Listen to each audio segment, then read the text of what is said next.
দুপুর বন্ধুরা, আজকে আমি আপনাদের এই কুমড়ো গাছ সম্বন্ধে কিছু বলবো। এই দেখুন কুমড়ো গাছটা কত সুন্দর হয়ে এসছে দেখুন।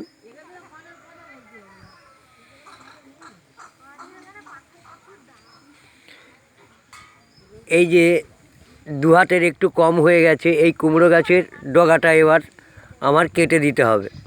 এই দেখুন এটা এবারে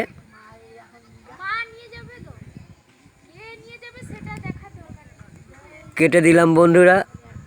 এই কুমড়ো গাছটা আস্তে আস্তে আস্তে আস্তে এই পুকুরের দিকে যাবে। দেখুন এটা পুকুরটা দেখুন, এই পুকুরটা 5 কাঠা পুকুর। যাই হোক, এই যে এর সাইড দিয়ে ঘুরবে, জলটা পুকুর ছেঁচে দেবো। যাই হোক, এই গাছে দেখুন পাশে একটা বেগুন গাছ আছে। বেগুন গাছের ভিডিও অনেকবার দেখিয়েছি। দেখুন গাছের গোড়াটা দেখুন বন্ধুরা। এবার চারিদিক দিয়ে মানে গাছে বেন ছাড়বে, ডুব বেরোবে।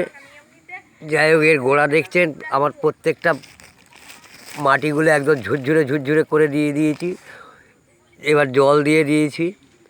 এর গোড়ায় এবার সার মারতে হবে বন্ধুরা।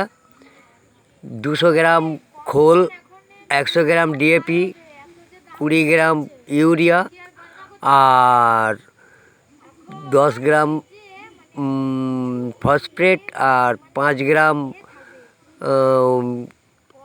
ওই ফিরিডন। এইগুলো একসঙ্গে মিক্স করে গাছের চারিদিকে দেবো বন্ধুরা। যেদিন দেবো আপনাদের দেখাবো। আজকে কোনো রকমের গাছটা বড় করার পদ্ধতিটা দেখালাম।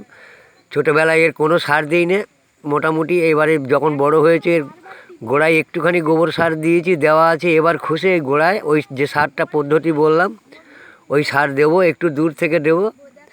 দেওয়ার পর